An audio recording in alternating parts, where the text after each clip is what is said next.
Welcome back. Another episode of Verbal Gunplay. It's your boy Danny De Niro. L double. And we got Reid in the building. Special guest. Hey. Come on now. What's up, y'all? How y'all doing? Listen, guys, appreciate all the support you guys have been showing. The views are going up. The subscriptions are going up. Keep it going. Let's do this. Well, hey, I will say that you guys know. They know what's good. They know what's up. But Reid, we go so far back to kindergarten. At one point, his mom was my teacher. That's how far back we go. Mm-hmm. And he was jealous because she would always spend lunchtime with me. Man. You gonna start that? That's where we're going. That's how we started. Welcome me. No, but we go so far back to the days of Ninja Turtles, man. So thanks for joining us today for nice little night of hanging out, the fellas one time. So let's just get right into some of our topics. We're gonna nerd it out. So all you ladies watching, go ahead and just fast forward 15 minutes. But the other day, pretty much how we met, Sega. I seen that they're making a comeback. They're bringing back like all the classic games, and I figure since we're all gamers to a certain degree, yeah, we should bring it. I mean, I'm a gamer, y'all niggas. No. I'm a. That's what I'm saying. Like, I'm a gamer, y'all niggas. Okay, so I mean, since we're talking about Sega, I think this is a good off the cuff. What's your top 3 favorite Sega games from back in the day? Well, a lot of them they remaking in this new shit. Right. So like, what were your top 3 go-tos? Sonic, of course. Yeah. Jet Set Radio or Jet Grind Radio, whichever one you depending want. on what version you had. And for all you Madden motherfuckers out there, NFL 2K was better than Madden. Don't forget. But even though that wasn't in my top, I would say after that, man, has to be an RPG, Skies of Arcadia. Yeah, deep cuts for y'all. That's solid. How about you, Reid? I'm going to the Sega Master System. Oh. And it was Rocky. I remember that. Wait. He said y'all was playing Punch-Out? I was playing Rocky. Rocky, California Games. Oh my God. Hacky sack, I don't miss it. Artist. My goodness. And then I will say Sonic when it came to always Sonic. So I'm definitely not picking Sonic since both these niggas. Don't front up. So back and then go ahead. And this is classic ones, right? Sure. That's not y'all favorite top 3 Sega franchise games. That's just your favorite classics. I didn't mention no classics. We going classics. I'm talking. We going to get some Shinobi. I'm going to little one. We're going to go Golden Axe. Golden Axe. Honorable mention Alter Beast. And then Sonic. Sound to be. That's a good one. Okay. All right. I guess it's on me. So I'll give y'all my 3 and then an honorable mention. I'm definitely sidestepping Sonic. I'm not talking about Sonic since they both like it. Sonic, bro. So nah, fuck that. I got one for you. Streets of Rage. Streets of Rage is the series. I'm hitting myself when I mention it. Yeah. Virtua Fighter. Oh, also good. Mm-hmm.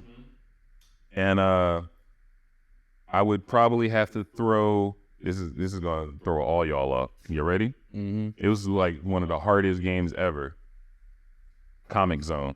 Oh, I beat that. That shit was hard as a mother. Comic Zone. It was like a side scroller fight. And you fight inside a comic. Yeah, you like fighting out. But it was difficult, nigga. Like when you first start playing that shit, you ain't gonna make it out the first panel. And then I got 2 honorable mentions. I can't just do one. It was this game on Genesis called Gunstar Heroes. Yeah, classic. That was my shit. Mm-hmm. And then a classic that I used to play with Dub way back in the day. Speaking of RPG, this was online. Phantasy Star Online. That was my shit. I had one character with like 500 hours. Hey. Remember that time we was playing online and your boy jumped on and you didn't tell me he was getting in the game? Yeah. Because you thought he was going to like do the little hack kill? Yeah. It was like, yo, where y'all going? I'm like, because, we had the mic back then. You had the keyboard. I'm like, yo, Dub. And all you see is this character.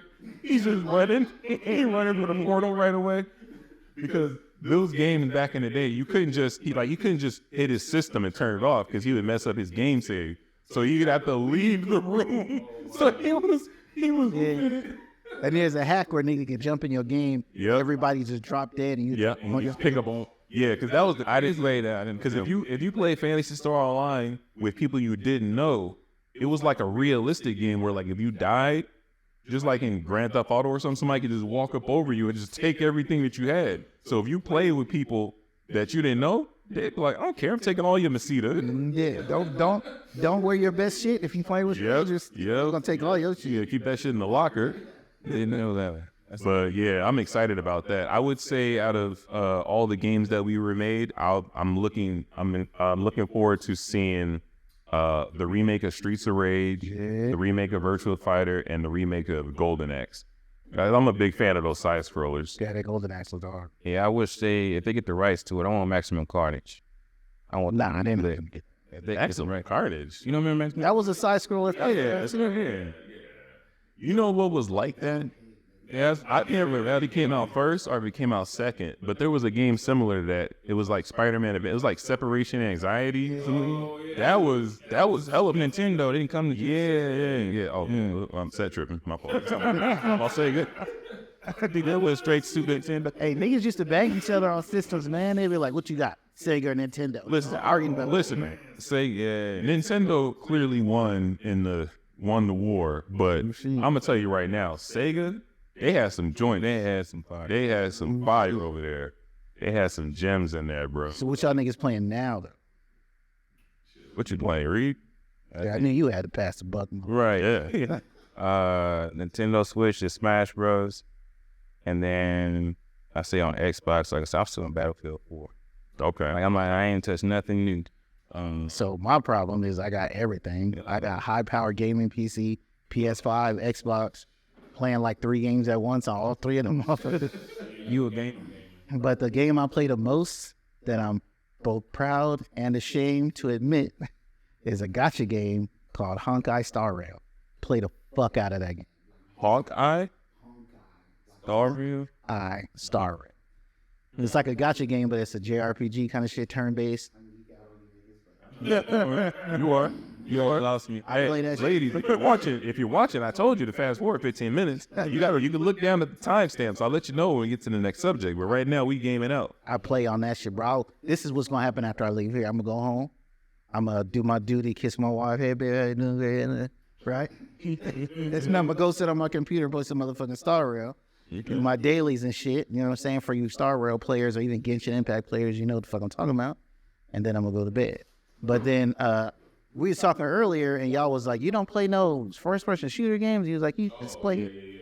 See, here's my gaming philosophy, fellas, and this is why I don't play that. Okay. I don't play any game that's a game of some shit I can do in real life.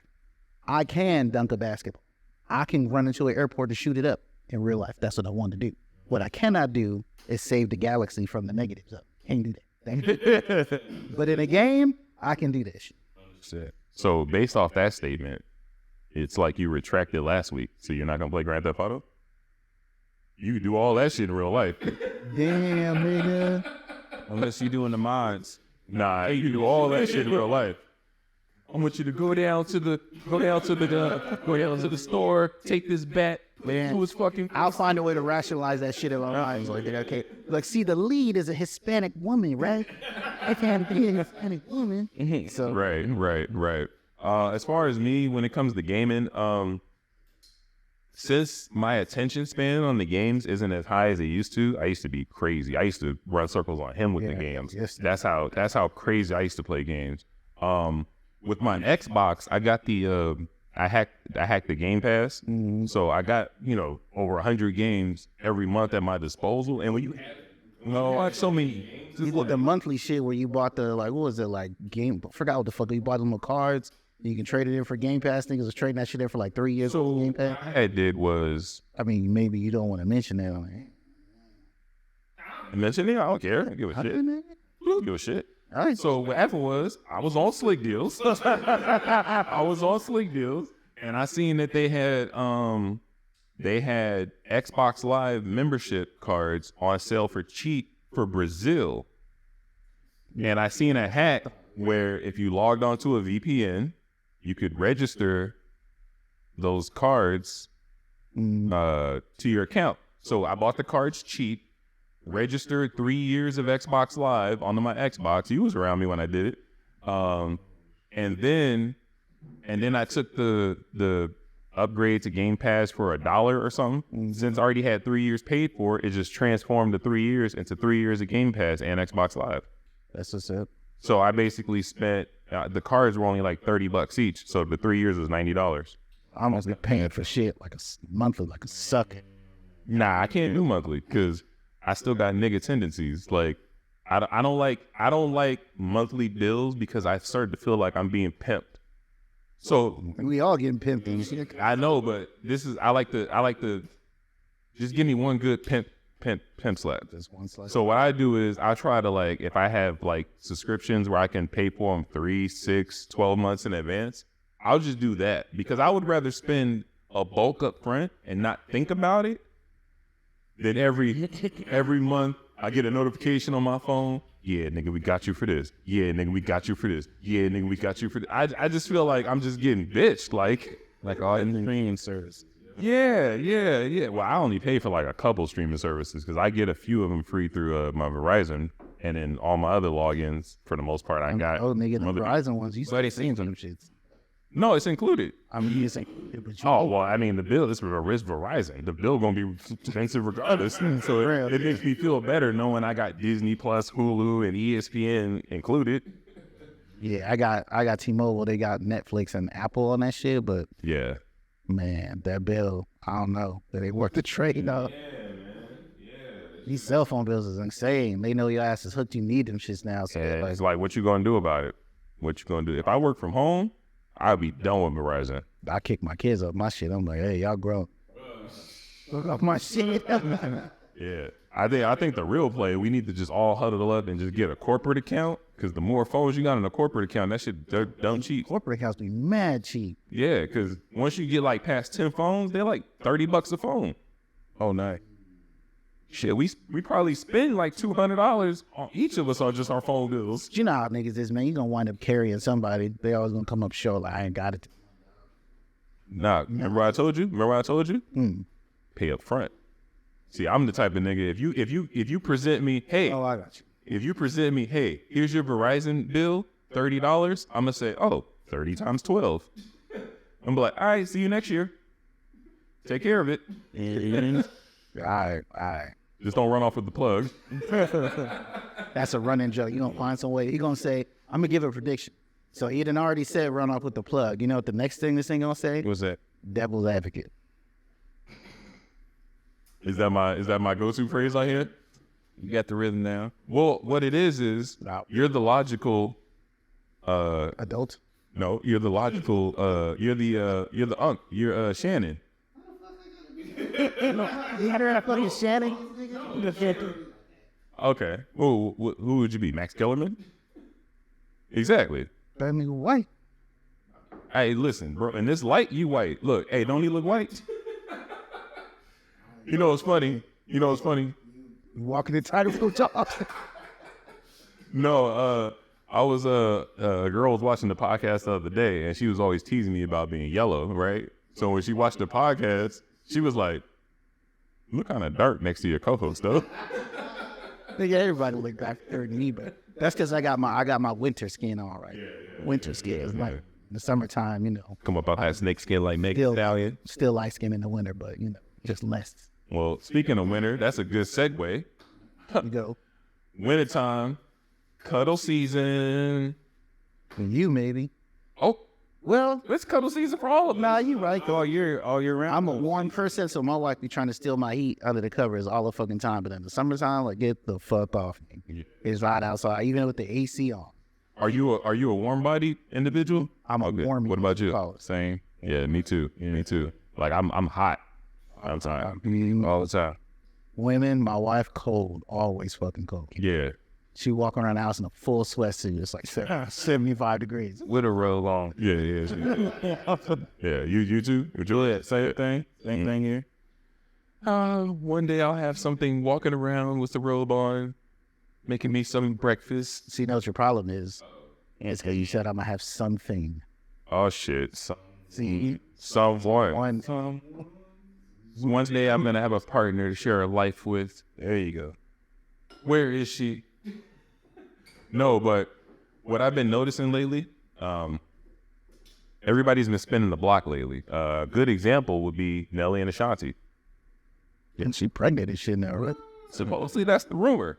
That's the rumor. So what I'm hearing is they say when you spin the block when you're young, you just trying to double back and get a little quickie or something, and, you know, just something a little quick.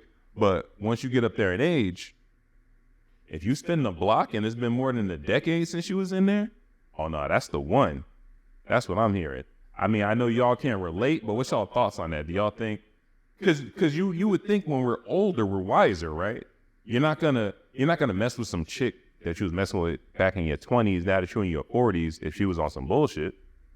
Unless she shows some, you know, massive signs of maturity. Nigga, look, Right, yeah. nah, they still will, especially if you're just trying to, like you just said, get in there. If you're just trying to get in there, But that's what I'm saying. You're not trying. At this age, you're trying to find your queen. nigga, when do niggas stop trying to get in there? When, Bro, I come home and I'm still trying to get in there. That shit don't never fucking stop. All right. And then after you in there, you know, after you get that post nut clarity, you know what I'm saying? Now maybe, you know, you So how you feeling after that post nut clarity? fuck you talking about, nigga? Oh, I guess we didn't make it. What you say? What? You said it was supposed to not cuss for the first 10 minutes. I'm pretty sure we didn't make that. Oh, it's weird. Okay, we did it. Okay. So how do I feel after post nut clarity? Yeah. I think about it. I always rethink it like, okay, wife, kids. Do I still want to do this? Yes, and that's it. How about you, Reid? Same? That's real. Drier than that? That's all I got on that one. No. No, it's not quite the same. Like now when it's like, okay, when you married, the post nut clarity is now you can finally think about other shit because like in the moment all you think about is we got to do, like, you know what I'm saying? Dude, okay, but why am I gonna be embarrassed? But there's been times where the kids is in the other room and she like, they gonna hear him. I don't that shit. Right? And then afterward, they're like, yeah, then afterwards you're like, damn, it's kind of loud. Maybe we shouldn't. That's post nut clarity. So let me get this straight. You said when it's been a while. I mean, it's your wife. You live with her. Why would it have been a while? You get droughts. Like, what's the drought? What's the longest drought? What's the longest drought you've been on, Reid? I say 3 weeks. Longest drought. No, I lied. A month. I was about to say a month. It was on purpose. Why? You fasting or something? Nah, to be real, it was an experiment. I was like, you know what, man? Every time we have sex, it's because I initiate that shit. What happens if I don't initiate shit? And it was about a month before I was like, fuck this, bro. You got to break the cycle. Oh, so she's still initiate? So you broke your experiment? Nah, but the experiment taught me something. That what's his name was right, Bernie Mac. Bernie Mac said, when the women get older, you got to rev the engine. Yeah, he's on there. When he was like 20, you walk in a room, you see some side boob, it's on. Yeah. You know what I'm saying? See, you brush your little shit up against her when she bent over, it's on. Right. When you older, you need to do a little more. You know what I'm saying? Yeah, shit. Start with sexting and all that stuff like top voting. It can be or not. But see, but once you get there though, is that? But that's what it was as an experiment. But what the experiment taught me is that, okay, I gotta, you know, do a little more here. I'm not gonna be able to just dip and dive because Work, you know. Yeah, really. I mean, yeah, because I was going to say, like, you know, you guys been with your wives for so long, like, what are y'all even at this point doing to even keep it fresh?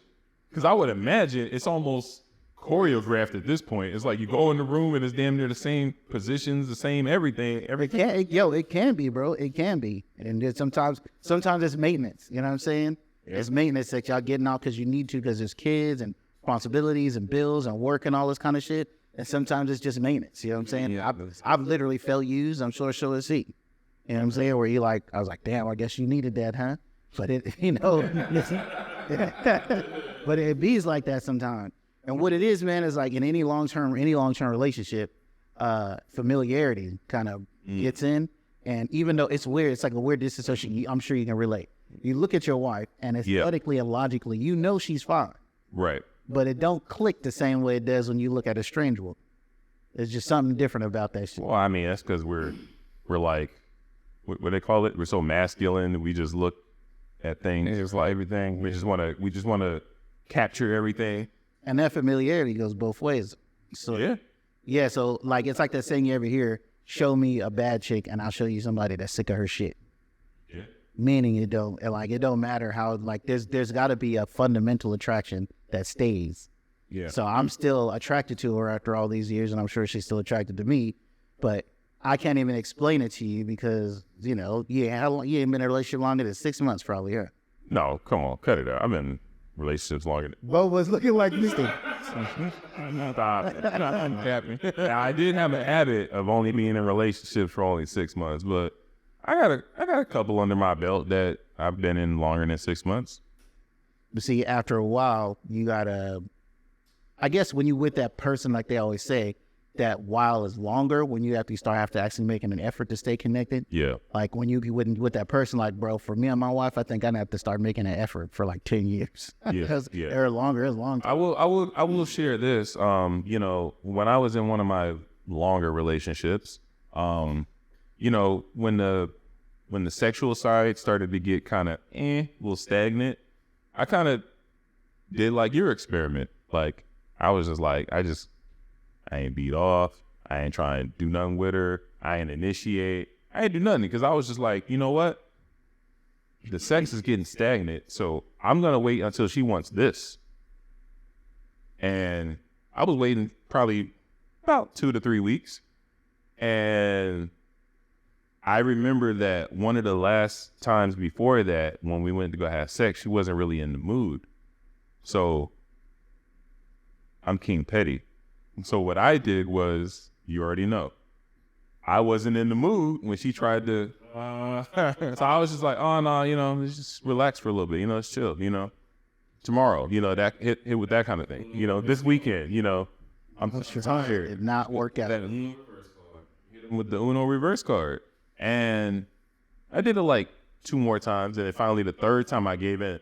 And the only reason I did that is because she was making a big old scene. She was just like, why won't you fuck me? She was like, what are you cheating on me? Are you getting it somewhere else? Like she was just like forcing me, like come on, like. I mean, that nigga, you playing games. But I felt like she was playing games. I just wanted to. Hey, she had her controller plugged in. I just seen player 2 push start, and I just joined the game. I'm not even gonna laugh at that shit.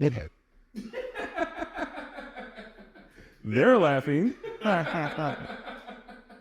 Nah, bro, so I'm a big person on personal responsibility. Instead of looking at that person, I'm more like, okay, what can I do? And what have I been doing, right? And what a lot of these people do in long-term relationships, and this is something you probably don't even know what you're doing. You start initiating the same way at the same time of the day or evening or whatever. You become predictable in the way in which you even start to initiate. Absolutely. Because what happens is for us, we just try the last thing that worked. Oh shit, that worked. I'm gonna do it again. And you keep doing it, right? Yeah. But what happens is now she can anticipate it. And she's like, oh, this nigga probably gonna have sex. Oh. There's no, and this like negative anticipation instead of positive anticipation. So what you gotta do is you kind of gotta be like unpredictable, and you gotta do sexual shit without actually having sex.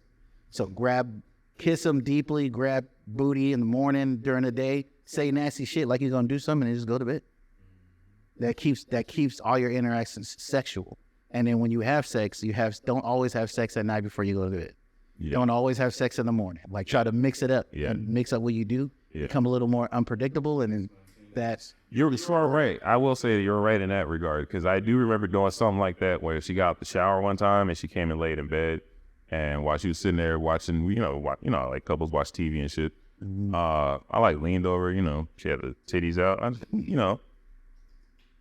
licked on the nipples a little bit, and then just play with them a little bit. I ain't gonna show none of my tricks. I ain't gonna show none of my tricks right now. Yeah, that's for my woman. You know what I'm saying?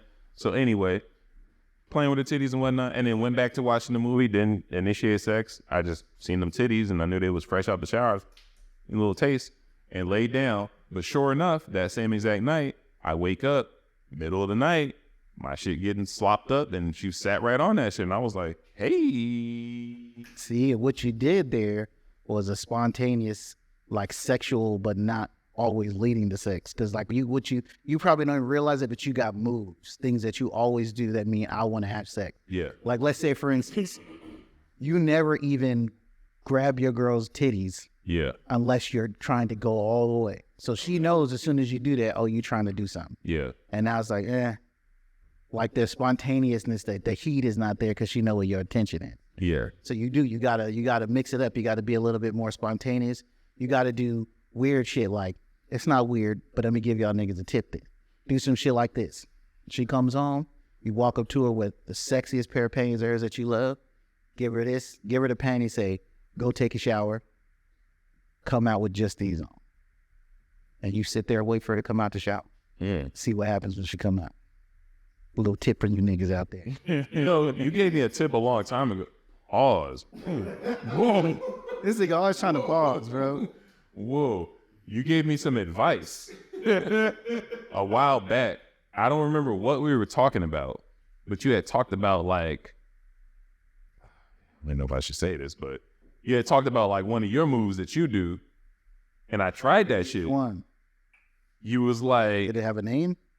I don't know if it had a name, but you basically, you take her legs, bring her legs up here, and the stuff is right here in front of you. You hoist it up and you just munching on that shit while you hold her. Yeah. You put me on to that one a long time ago. So when I had, you know, a chick that I can hoist up like that. Chicks, you know, You do that shit. I'll just be lifting them up. I'm not like the action figure Reid over here. Hey, flex one time for them. Flex one time. Come on, man. Hey, we trying to go viral.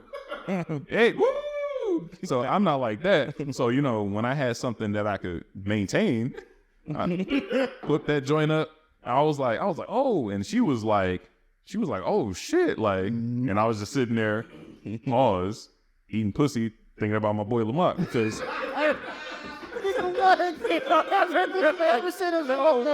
No, edit that out. No, cut that. Oh, because in that moment, I was like, I remembered that game that you had taught me, and I'm looking at this girl like, bitch, I could lift her up. Because here's the thing. You don't want to think you could do something like that with a chick and fail. Because I learned this the hard way. You never want to lift up a woman if you can't handle her. Because if you look weak, they might not say nothing, but they thinking something. They definitely thinking something. So, yeah, I just wanted to bring that up. But yeah, so one of the things that I was just recently reading up on the Joe Budden podcast, they were listening to a clip from the It Is What It Is podcast with Cameron and Mace. And they were sharing some of their old stories, you know, kind of like we all got old stories, but they were sharing stories about when they was young boys, you know, in the whorehouse and whatnot, and they was just, you know, sharing chicks, passing them around and whatnot. That's crazy. And I mean, but bro, that's how it was back in New York back in the day. When did you leave New York again? Man, when these niggas said they was like 16 or some shit, I was definitely in Cali. Yeah. So yeah, what happened was, when I was younger, I remember always seeing it was either this. You have some chick that came to the block and everybody was trying to smash, or you was in the living room playing Madden.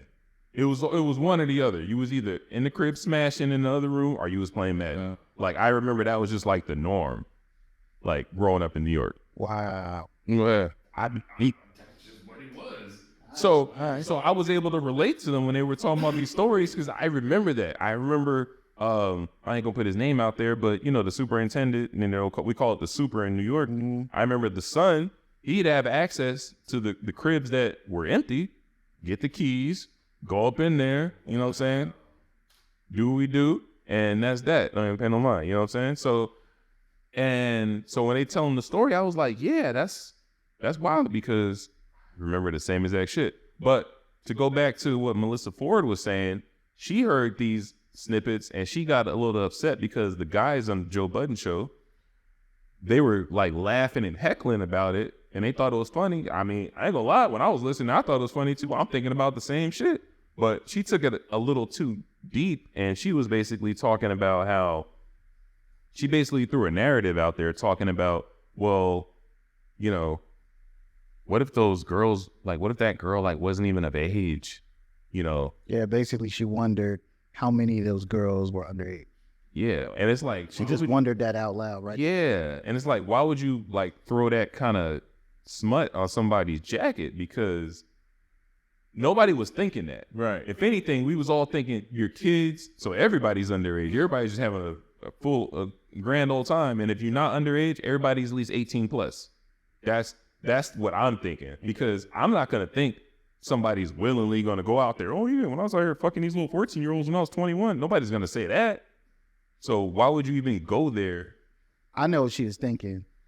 Again, you know, because y'all didn't know Melissa Ford as a woman, she's going to think of everything from a woman's perspective. And in her eyes, she might have been thinking how many girls were in those sexual situations. A ton.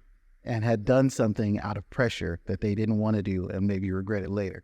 Not saying it was rape, but, you know, sometimes you kind of with it in the moment, or they just don't want to embarrass anybody or tell anybody, no, we done heard all the stories. Yeah. And then after the fact, they're embarrassed about it out of the neighborhood hoe or whatever, right? Yeah. So she's thinking, okay, how many young girls is in that position and maybe did something that they regretted or was maybe that bully, but kind of forced or peer pressured or whatever into doing something they didn't ultimately want to do?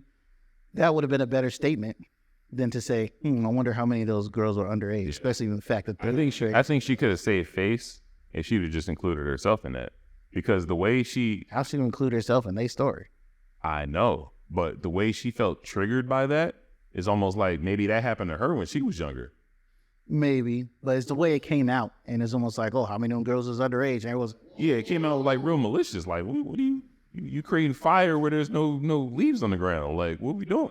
Yeah, but that's kind of what I think she meant, but that's not what she said, but I kind of think that's where she was coming from. That's just as it came out. Like, I wonder how many of those girls are underage, and before she could even try to correct it or some shit, everyone was like, yo. Yeah. As you say, that was a pause. Well, Paul. Yeah.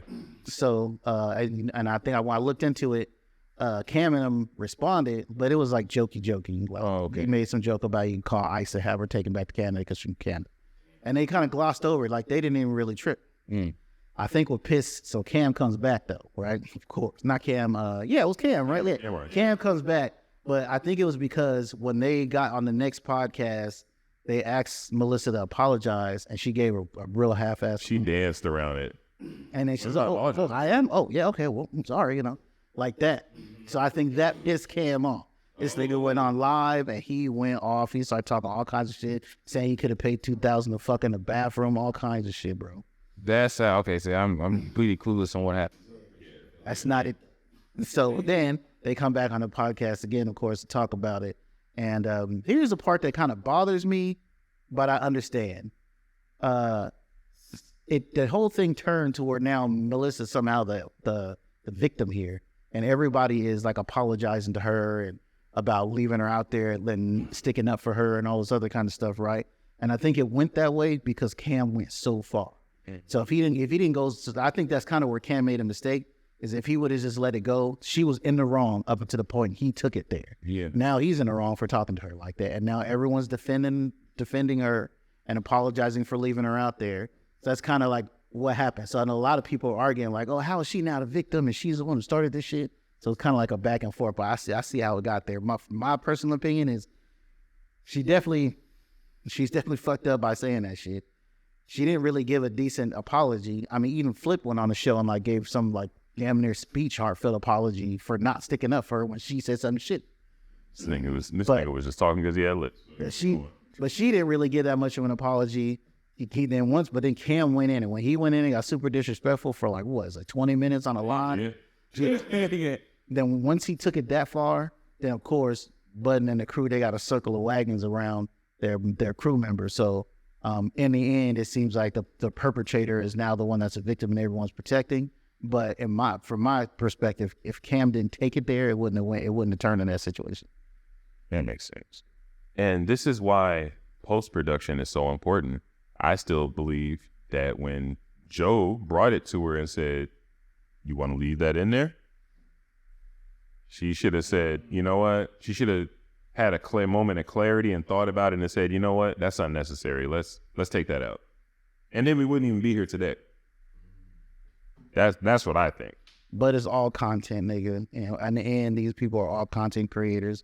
Much is coming. Let me ask you this: since it is the Joe Budden podcast and he is the one that calls the shots, do you think he should have just made a decision above her and said, "I'm gonna just take this out"? I don't know, say what he should have done. He could have, but it's up to him. And like I said, these niggas they content creators. Yeah. This shit absolutely got people talking, got them in the news in a slow season right now. You know what I'm saying? So yeah, but here's the thing. I mean, because this wouldn't be the first time that he has cut something. He had a whole Tasha K interview. He scrapped the whole thing because she was talking crazy. Mm-hmm. And then when the whole Cassie Diddy allegations came out, Ice allegedly was talking crazy about Diddy, and Joe went behind him afterwards in post-production and cut it to protect him and the show. So my thing is, if you've seen what she said about Cam, come on, Joe's from the East Coast. I get what you're getting at. He knows. Here's what you miss. What's that? Joe ain't afraid of Cam. They don't got no power or nothing like that to make him worried about them. Right. It's just two equal level over podcasts or shit talking. Right. But Diddy, we know Diddy got reach, Diddy got power. Yeah, I mean, not just that though, but you gotta remember, Joe Budden, all these people, these is industry niggas. They're not regular niggas like us. That's why you never really hear them go in on certain people, because they have relationships. Thank you very much. You know I was missing the word. Relationships to maintain. Yes. So you can't even really look at these niggas and be like they keeping it real, because they not. They can't. They got to keep their relationships and shit going. They can't burn no bridges because they still are trying to make moves and make money. And that's why Queen's Flip, who used to make so much money and was doing all kinds of shit with Cam, now he got his shit up. He ain't give a fuck about Cam now. Right. But they ain't fucking with Diddy though. Diddy blowing niggas' cars up. Yeah. And he still got influence. So Joe Budden is like.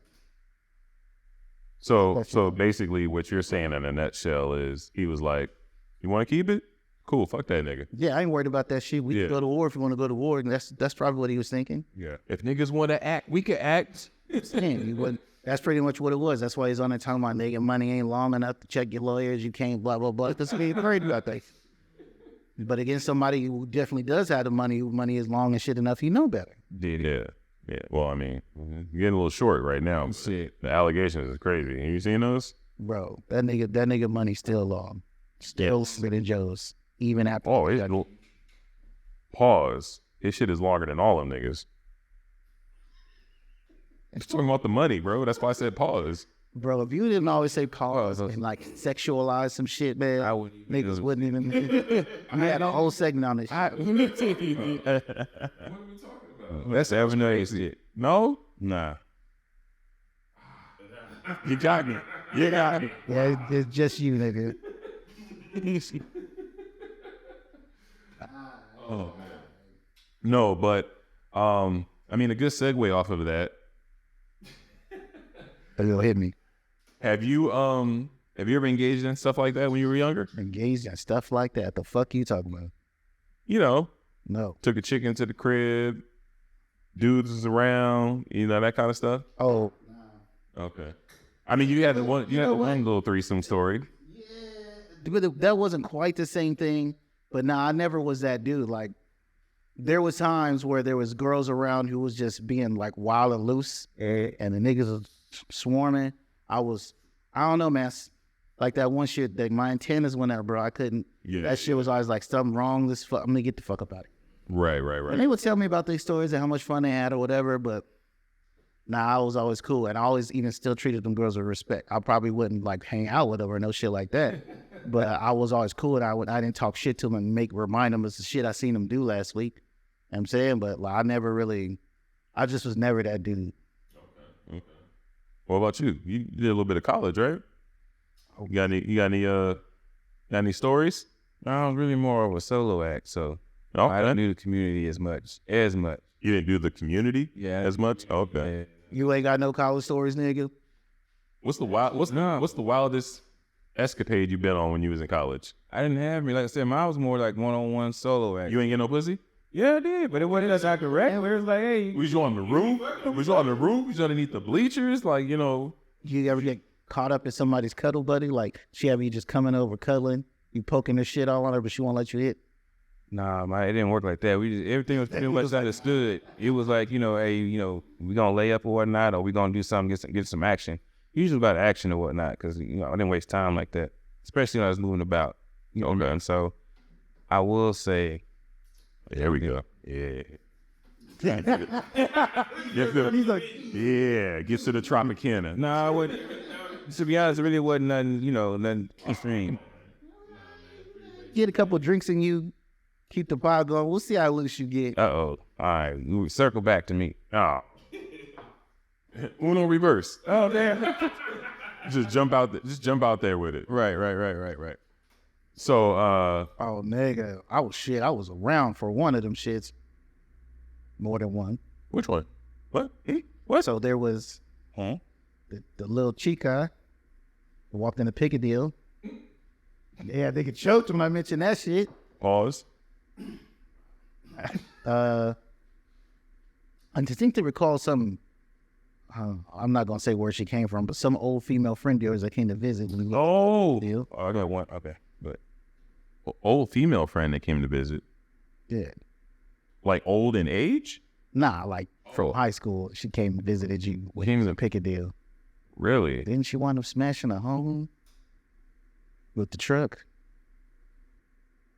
Oh, I don't know. Oh, that nigga fucking blacked that shit out your mind, bro. I don't even know who you Just from talking what about. I remember, that shit was transformative for you. But that nigga knocked that shit out his mind. Oh, really? Man, tell me what happened. I don't remember this chick's name, but it was some girl you used to like. I believe she was light skinned. She went to high school with you in like Northern California. Fuck it, we're gonna put it all out there.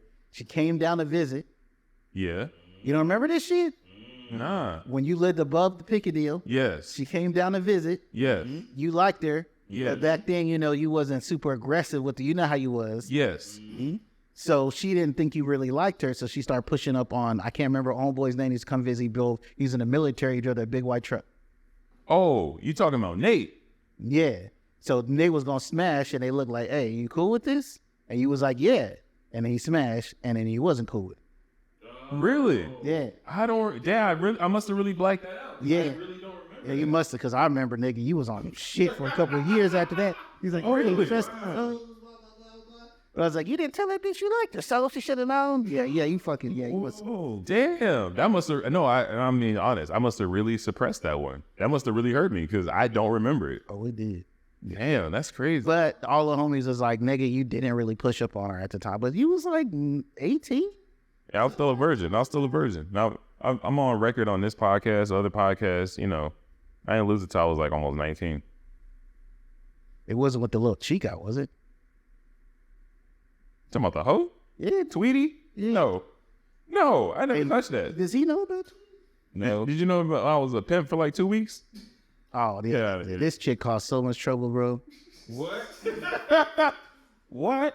We ain't talking about that story? Hold on. Nah, but it's a banger, nigga. It's a good ass story. Oh, to hear this. My wife hates it. That's how good it is. Oh, she hates that story? Yeah. I mean, she knew about it when it was happening. Oh, shit. Oh damn. So, Run it. So, I was actually simultaneously working at Piccadilly and the sex adult shop that was right next door. They were both below where I lived at the time. This is back when I was on El Cajon Boulevard. Hustler. I'm a hustler. So what happened was, this is back in the days where, you know, people were still using cordless phones in the crib. And since my crib was above, I didn't need a cell phone. I'd be at work with my cordless phone. So I'm out there just at work, standing outside the shop, talking on the phone, whoop-de-whoop-de-whoop. And then this girl walks up to me, might be Mexican or something. A little short girl walks up to me and she was just like, hey, can I use your phone? And I was like, sure, you know, I'm a nice guy. Here you go. And she's tried to call somebody, couldn't get through. And then she was like,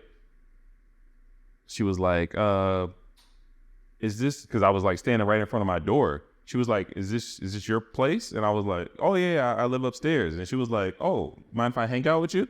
And I was just like, don't mind if I do, you know. I'm about to get off. Yeah, that shit actually happened, nigga. True story. I didn't witness that shit. I'd have been like, right. This shit happened, bro.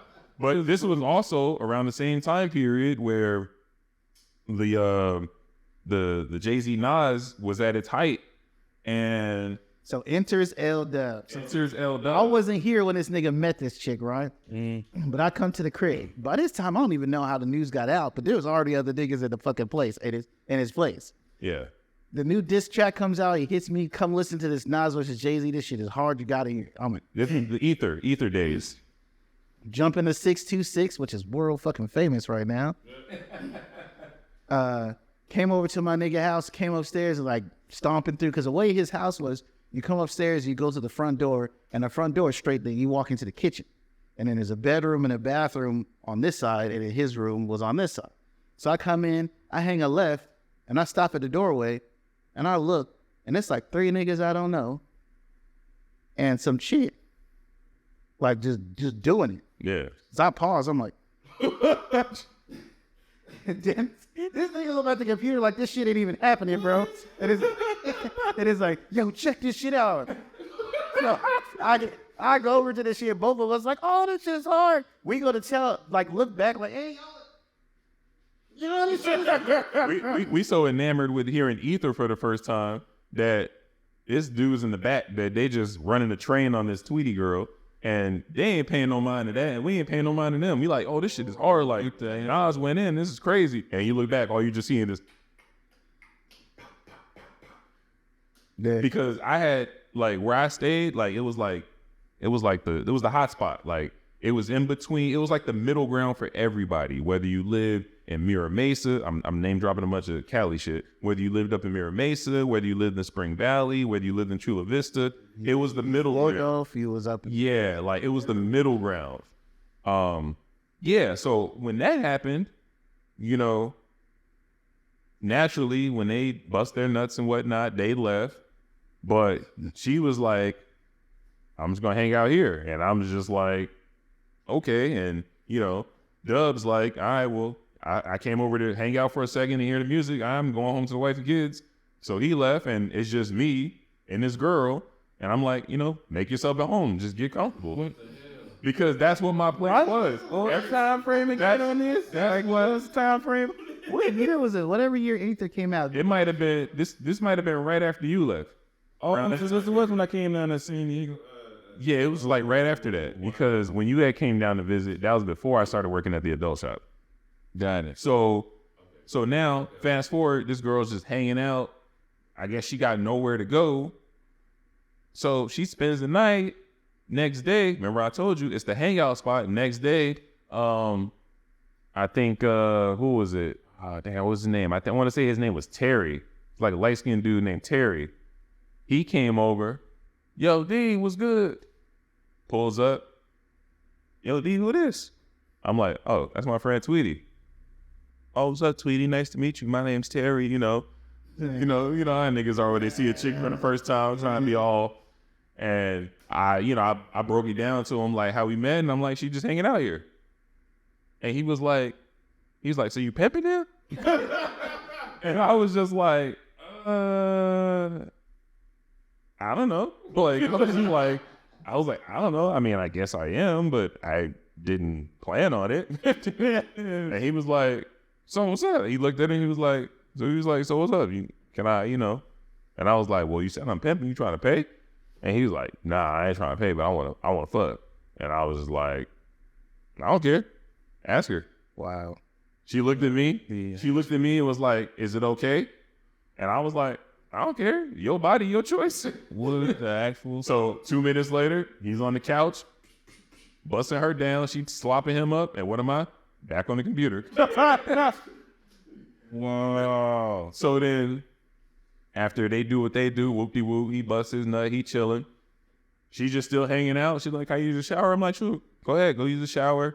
She comes back out. Now my boy, Troy, pulls up. For people that remember him back in the day, we used to rap together. His name was Trees. Trees.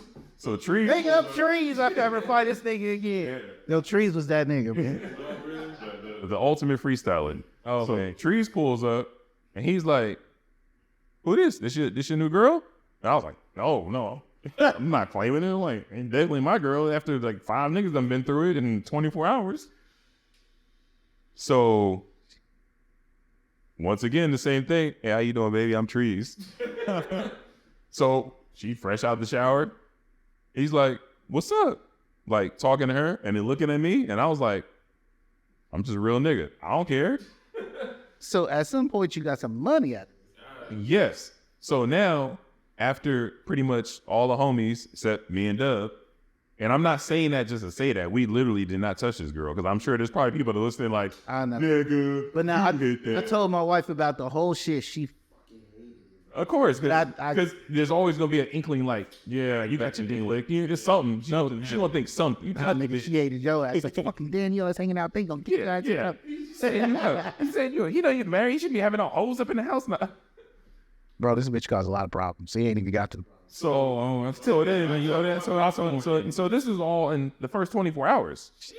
This is all in the first 24 hours. And mind you, during this time period, I thought I was a rapper, right? So during this time period, I was cutting like a mixtape and whatnot.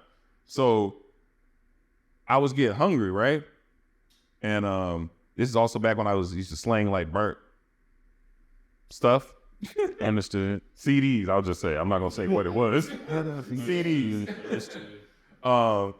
So then that's when Trees hit me with it. He was like, yo, shit, let's get something to eat. Let's have her pay for it. And I'm like, she ain't got no money. He's like, nigga, she's a hoe. Somebody from some fucking sense. He's like, let's put her out there. And I was like, like the light bulb went off. Like, I was like, you know what?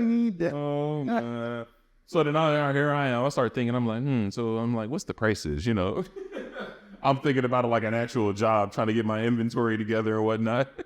All right, one bitch, $50 for head.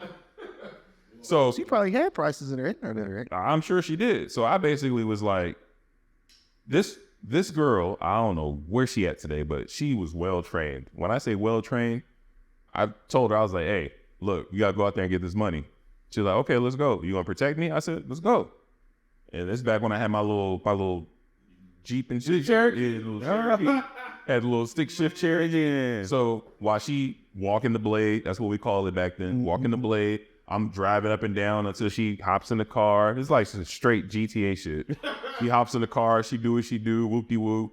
I pull back, she hop in the car, I bring her back to the crib, take the change, drop her back off. It was like a bunch of, it's like a circuit, just back and forth, just doing laps like Mario Kart. So then finally, 3-4 hours go by. I'm like, looking, I'm like, cool. I made about like $300.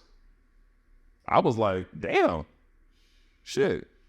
And this was at like a time when my rent was like $500. So I was like, I'm winning. I'm like, damn, I made $300 in a couple hours. I'm like, man, who said pimping ain't easy?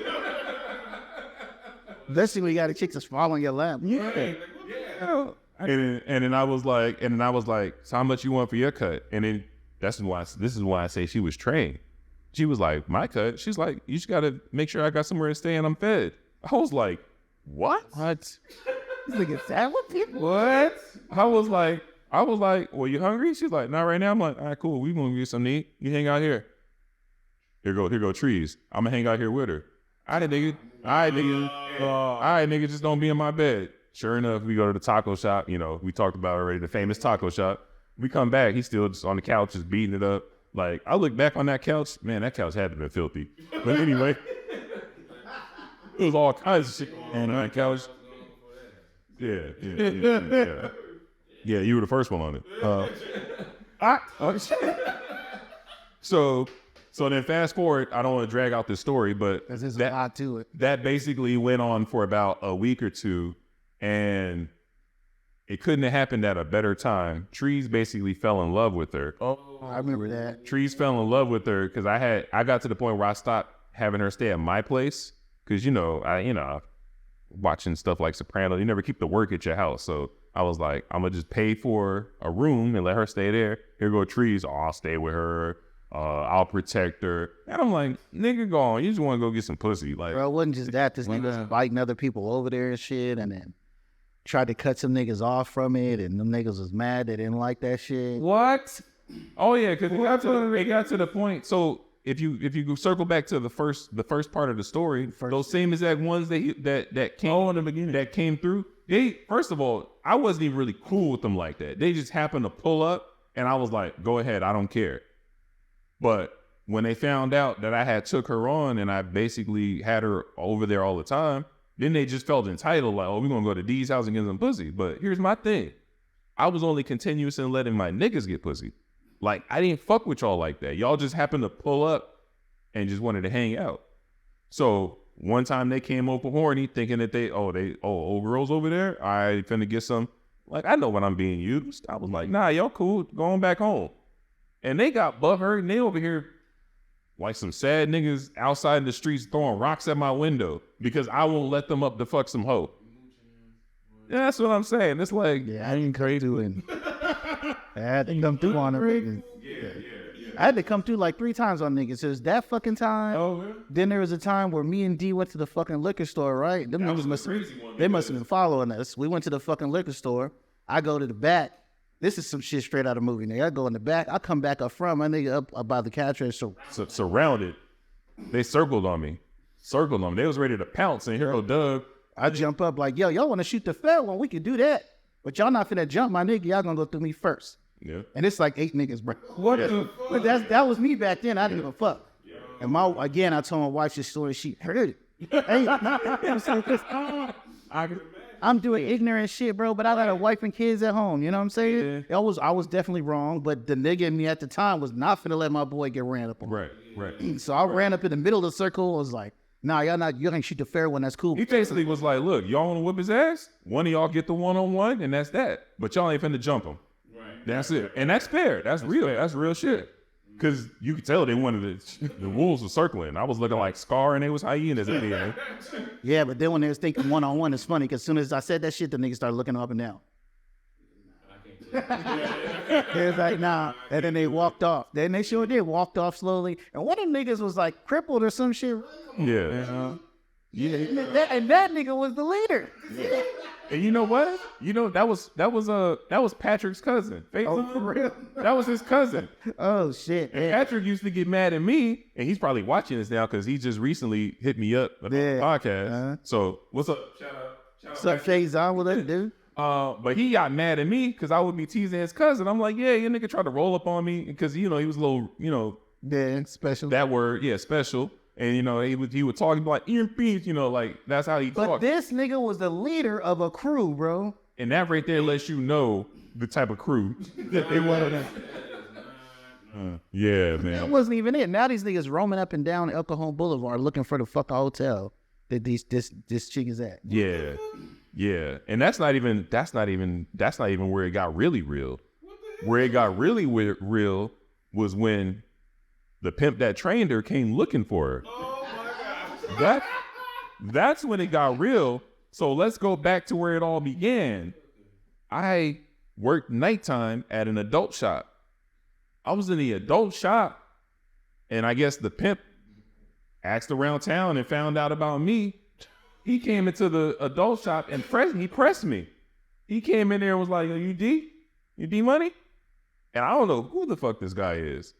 But, when somebody that you don't know all of a sudden knows you, right, you on edge. And I'm like, yeah, that's me. And I look back because behind me is the camera. I'm like, yeah, that's me. I'm pointing up at the camera because that was caught me off guard. I ain't got nothing on me, nothing. He come in here and light this shit up. So my immediate smart thinking was, yeah, that's me. Like, while I'm pointing at the camera. Right. Because I wanted him to know that if he lit me up right now, nigga, you better go get the footage because they got you on tape. And he was like, Tweety? And I was like, I know of her. What's up? Nah. And he was just like, that's my girl. And I'm like, okay, that's your girl. I was like, I ain't fucking with that. And, and I was like, and he finally just kind of backed off and he was like, yeah, just know that that's my girl. And but I was just like, and at that moment, anytime she had tried to come by, I sent her on her way. I was like, nah, it's been a fun ride, but I was like, I guess pimping ain't easy because I ain't know this was the real part. Niggas over here trying to take your bitch, or if you take another nigga's bitch, then they trying to come after you because you got to keep that stable together. And I wasn't with them. The crazy shit is this nigga was just telling you the story. You'd be like, I would have not believed. Yeah, I was there, bro. I was But you were witness. I was there for most, Yeah. at least half the bullshit. Yeah. The shit I wasn't in. yeah. Shit, Trees is still around. He on Facebook. Oh yeah. There's a lot. Man, listen. A lot of my stories sound fake as fuck. And that's why in the first, I don't know if it was the first or the second episode, I said, I ain't supposed to be here. I've been in crazy scenarios. Like, the fact that I am still here is wild. One in particular, this nigga drove around for months in that fucking Jeep with no brakes, nigga. That shit had no Yeah, brakes. it had brakes when you came out. I was about to say, you let me. Oh, it had brakes. It had brakes when you came out. Oh, he would have let your ass ride with no brakes. He did that shit with everybody else. Except me, niggas like, oh no, we jumping in the 66. Like, we not driving in that. Yeah. Because I was a wild boy. I'll tell you this one time where I scared. This nigga was just stupid, bro. Why I scared the shit out of my boy. We was talking about Patrick. Shout out Patrick, and then rest in peace, Simeon. Oh, all right, this is Simeon. We're riding down Texas because we about to go to Mission Valley. We about to go to the arcade. It's like it's like this deep ass hill right before you goes down in the Mission Valley. So Those to the mall? yeah. So those of you out here in Cali, y'all know what we talking about when we take Texas Boulevard, that slope. Anyway, I'm in the Jeep, the 89 Cherokee, two-door stick shift, and I got no brakes. And I'm going down Texas. I got Patrick riding shotgun, and Simeon's in the back. And I guess these two, at the time, they had never rode in my car when it didn't have brakes. So me being the funny nigga I am, it didn't dawn on me to say something until I was at the top of the Texas hill about to go down it. So as I'm going down the hill, I was like, hey, I started turning the music down because you know how black folks focus, we got to turn the music down. I started turning the music down, and as I'm going down the hill, I was like, hey, y'all be cool. You know, I was like, I ain't got no brakes. And then you just hear Simeon in the back like, you ain't got no brakes? What you mean I ain't got no brakes? Like, his eyes got all big, like, what you mean you ain't got no brakes? I'm like, bro, like, I ain't got no brakes. Like, I got a Fred Flintstone. And then I'm looking over at Patrick. He's hanging on to the side of the thing. And I was like, Patrick, you good? He was just like, right? Yo, shout out to Patrick. Simeon's in the back like, hey, bro, it's a red light. It's a red light. I said, Simeon, relax. I have no brakes. Let me focus. So as I'm coming down to the red light, the traffic on the opposite side of the street is making a left, so they're cutting in front. So as those cars are making a left, I miraculously weaved in between the cars that were going and made it through. And both of these niggas was in the car like, oh. Simeon's in the back like, oh my God, bro. Oh my God, what the fuck, bro? Don't ever do that fucking shit again. Oh my fucking God. Like, he was motor mouth with it. Like, he was just like, nigga, he was going crazy. I'd have got the fuck out You there. know, I'm walking back. I don't know if I ever told you this story. When my brakes, like in the beginning, when they first went out. And they was grinding and shit. Yeah, when they first went out. Did I ever tell you the story about with your little brother? Yeah. Don't tell it. You said, don't tell it? No, I said, go and tell it. Oh, so I was riding with his brother. Shout out CeeLo. I'm riding with his brother, and we were getting off. I think it might have been like 4th Avenue, Park Boulevard, somewhere around there. And as I'm making that roundabout, I realized, oh shit, my brakes aren't really working now. Like, this is like in the beginning when I first discovered that they weren't really working. So those of you that know the area knows during rush hour, it's bumper to bumper. So I had a decision to make. As I came around that bend, it was I could either smash into these cars, my bad, or I could ride up this hill. So I made the smart decision to just, boom, I turned it real quick and it just hit the curb and went right up the grass and drove all the way up the grass. And we was stuck at the top of the grass while the cars were in traffic. And I was just sitting up there and CeeLo was just looking like, well, I guess that's better. But yeah, man, like I said, He told me that shit, bro. That shit was fucking fun. Shout out to CeeLo, my little bro, by the way. You gotta get K shout out, know this nigga wrestles and shit. Yeah. And his fucking one of his wrestling personas, he's like a R&B wrestler, right? That's what the CeeLo go by. Okay. This nigga got And this nigga got a tagline that's dope as fuck. Check it out. This nigga's tagline is CeeLo, when you see me, you see love. That shit is hard. And when a nigga comes out, one of the shows I seen, this nigga come out to the instrumental of Freaking You, come up to somebody's bitch, take his shirt off, pour his oil on himself, and do all of this. Oh my God. Girl, nigga. That's crazy. And then he get up there and be flipping his ass all over the shit. I was proud of that shit. Yeah, big up CeeLo, man. And he's still wrestling today? Yeah, bro. We ever make it to Cali, we gotta hit a show.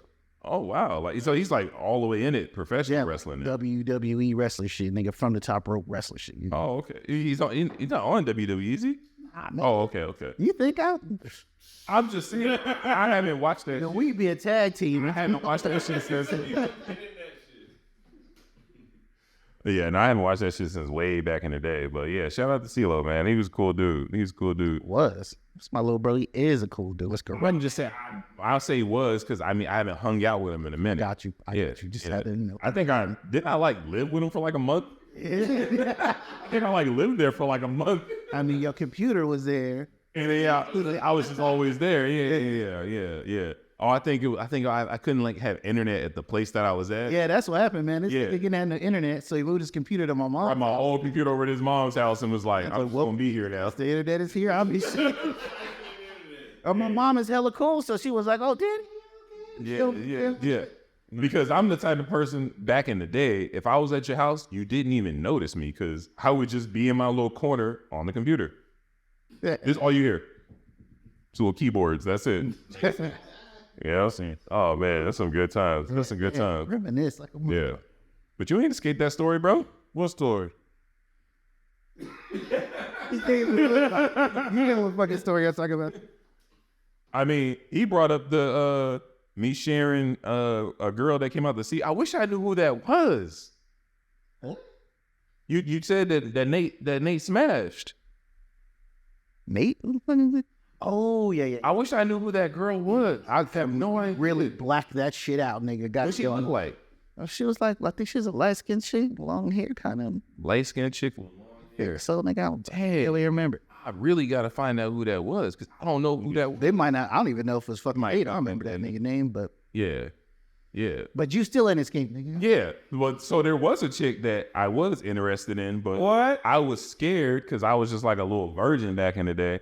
And we used to hang out all the time, play Marvel vs. Capcom, go to the club together and all that. What age was this? 18. All right. And we went to high school together and we was always just hanging out. And, you know, one day Reid came to visit me, and this is after I haven't seen him since, what, second grade? Yeah, since second grade. I had seen him since second grade when I first left Dallas. Well, came back full circle. Right. And yeah, so of course, you know, I haven't seen my guy in like over a decade. We gonna go down to Mexico where we could party like we real adults. Tijuana, because down in Tijuana, you know, you could be over 18. You could be 18 and party like you 21. Right. So we went down there, me, Reid, this girl who shall remain nameless. We'll call her Princess. You remember her name? Absolutely. Oh, this gonna be good. All right. So we have a good old time. We out dancing, clubbing, blah, blah, blah, blah, blah. So while we at the club and she's dancing with me, she had said to me, she was like, I like your friend. He's cute. What? And I was like, a word? Okay. And then I was like a real nigga, want me to hook that up?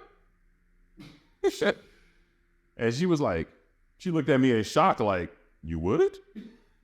I'm like, yeah. So we leave Mexico and whatnot, and we come back. We stop, of course, at the world famous taco shop. So, you know, It's all coming back to me. yeah. Keep going. We stop at the taco shop, and I give me some carne asada fries. That's the go-to. Yep. And then it's coming back, coming down memory lane. Shit. And then we were getting ready to go upstairs. I let her go upstairs first, and then I stop him, and I'm like, yo, just a heads up. Whoopty whoopty whoop. It's trying to whoopty whoopty whoop. You with it? And he looked at me like, for the confirmation, like, you sure? I'm like, yeah, man, you my bro. Go ahead, handle that. And I even had a Magnum in the car and everything. I was like, here you go. Provided the Magnum, everything. Go ahead, do your thing. I'm in the car, busting down carne asada fries, passed out. Here he come. I don't even know how much time has went by. You can share that. I don't know how much time went by. Bro could have got it. I don't bad. It was But he comes down, knocks on the window to wake me up. Hey, I'm done. And I'm done. I'm done. Man, I don't remember nothing. I remember. So what happened was when we got to that club in Tijuana, all I remember is like, oh shit, it's $10 to get in, and it's all you can drink. Yeah, I let's go to the bar. $10 to get in. Yeah, it was crazy in Mexico. Crazy in Mexico back in the day. I remember looking at the list of drinks they made. I think everything was like vodka based. That's why. So they started out with. I just remember starting off with like a Bob Collins, and then ending at a Kamikaze, and I don't remember shit after that. Damn. When I got to Kamikaze, that's when I was like, hey, we about to head back, and everything was just like, wait, Kamikaze. one, yeah. Kamikaze did it. Yeah. Oh my. Yeah. Hey, was this XS, Club XS down at TG? I think it might have been Exodus. Yeah, it was. It might have been You Exodus. said Kamikaze, that was like, I think I heard about Hey, you know what I'm talking about? Nigga said. all the niggas from SD back then would know about XS down at TG. It was Shit Exodus. went down. That's a minute. Before it turned to a gay club. What? It eventually turned to a gay club. And then the hot spots after that was Animal and Mystery. Damn, mystery. Yeah. But you weren't down there for that. That was a time. Mystery, that one was $18 to get in for guys and unlimited drinks. Man, that's dangerous. It was a time. That's dangerous. I don't remember. I look back on that stuff. We was crazy. Yeah, y'all need this. We went to a whole nother country. We would just walk across the border like we was invincible And then stagger back. and stagger back. And then like drive all the way back to the crib 30 minutes from Mexico. Girls used to do that shit too. Right. My wife told me her stories of going down there to TJ getting drunk with her friends and stumbling back and shit. Yeah, everyone was doing that shit. Bro. Yeah, it was just the norm. That was a time. I did that so much that when I had left Cali and went to New York for college for a year, when I came back to Cali, I was still on my Mexico party shit so much that I got a spot down there for a year in Old Time. What? Yeah, old time Mason. Yeah, Old Time Mesa, right by the border. I never forget my spot. It was $300 for a 2-bedroom, fully brand new renovated. Bro, $3,600 for the year. So what happened with this chick though? Is at the end of the story? Like, What happened afterwards though? Yeah, after that. So, put my boy on. I was still a virgin at the time. I'm like, yo, do your thing. I never seen her again after that for, I want to say 3-4 years. And then, I'm not going to incriminate myself, but I'll just say I happened to be in her hometown and I hit her up. And I don't remember, this might have been MySpace back then. It might have been MySpace, right? At the 04, 04, 05, that was MySpace. might have been Black Planet. But it definitely wasn't it definitely wasn't no Black Planet. So for all intents and purposes, we'll say MySpace. MySpace. So I found her on MySpace, seen where she was at. I was in the same city, hit her up. I was at the telly. I was like, where you at? She gave me her address. I said, oh, bet, you 17 minutes away. Shit. I'm like, yo, I'm gonna come pick you up. Came, picked her up, brought her back to the telly, had a bottle.